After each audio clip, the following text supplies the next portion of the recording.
తల్లి కువైట్లో ఉంది. ఇప్పుడు బండి కొంటావా కొనవా అని కూర్చున్నాడు. అసలు ఇక్కడ పరిస్థితులు బాగుంటే తల్లులు తండ్రులు అక్కడ దాకా వెళ్తారా? వెళ్ళరు కదా. ఇక్కడ పరిస్థితులు బాగోకే కదా అక్కడ దాకా వెళ్ళారు. మరి పిల్లలు అర్థం చేసుకోవాలి కదా.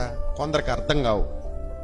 ఎందుకు కొంటావు, ఎవరి కోసం కొంటావు, కొంటావా చస్తావా అన్నట్టు పీడించుకుని తినడానికి ఇష్టపడతారు తప్ప, మా నాన్న ఎన్ని కష్టాలు పడుతున్నాడు, మా అమ్మ ఎన్ని కష్టాలు పడుతుంది, ఎన్ని పాటలు పడి నన్ను పెంచుతున్నారు, ఎన్ని ఇబ్బందులు పడి నాకు భోజనం పెడుతున్నారు వాళ్ళు, అసలు నా కోసమే కదా ఊరుగాని ఊరిలో దేశం కాని దేశంలో పనికిళ్ళి వాళ్ళ చేత వీళ్ళ చేత మాట్లాడుతున్నారు, అయినోళ్ళని ఉన్నూరిని కనతల్ని వదులుకుని పోయారంటే దానికి కారణం నన్ను పోషించడానికే కదా అనే ఆలోచన ఆ పిల్లలకి రావాలి.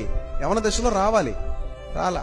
రక్తం దిక్కుమాలిన ఉడుకు రక్తం ఎవడకు కావాలి? ఇలాంటి ఉడుకు రక్తం చెప్పండి, మీరే చెప్పండి, ఎవడకు కావాలి? అందుకే పిల్లలు జ్ఞానం కలిగిన వారు అవ్వాలి. అందుకే యవనస్తులు దేని చేత తమ నడతను శుద్ధి చేసుకుందరు.